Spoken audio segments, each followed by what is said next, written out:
आज मैं आपको बताऊंगा कि आप कैसे जान सकते हैं कि किसी भाव का रिज़ल्ट हमें मिलेगा या नहीं मिलेगा, पूर्ण रूप से हमें प्राप्त होगा या उसमें विलम्ब हो सकता है। एक बहुत ही सुंदर टेक्निक मैं आपके समक्ष रखने जाऊंगा।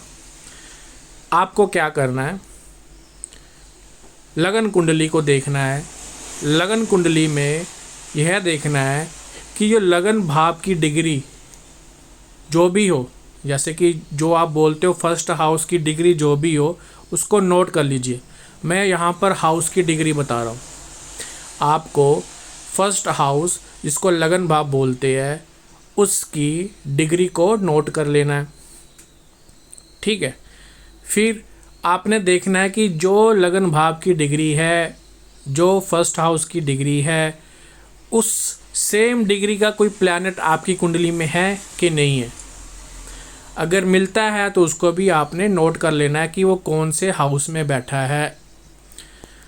उदाहरण के तौर पर मेरे को पंचम भाव के रिज़ल्ट का विचार करना है, जानना है कि उसका फल मेरे को पूर्ण रूप से प्राप्त होगा कि नहीं होगा। तो उस केस में जैसे कि मैंने आपको बताया है कि फर्स्ट हाउस की डिग्री को नोट करना है और पंचम भाव में जो प्लैनेट बैठा है उसकी डिग्री को नोट करना है। उदाहरण के तौर पर फर्स्ट हाउस की डिग्री अगर हम लेके चलते हैं 1 डिग्री है, आपने देखा है, उसको नोट कर लीजिए। उदाहरण के तौर पे समझा रहा हूँ कि आपको समझ आ जाए।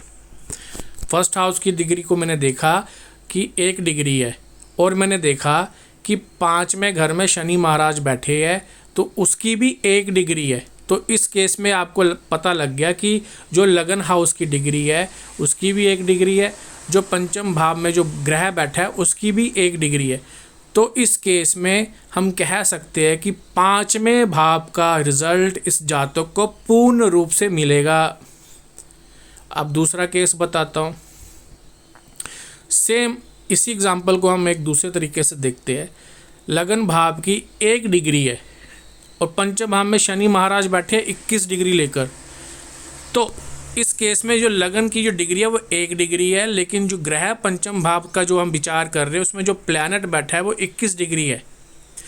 तो वो लगन की डिग्री से काफ़ी दूर हो गया है, जिस कारण से इस भाव का रिज़ल्ट जो मिलना था वो पूर्ण रूप से नहीं मिलेगा। समस्या आएंगी, विलम्ब होगा, डिले होगा। इस विधि को भाव मध्य विधि भी बोलते हैं। धन्यवाद।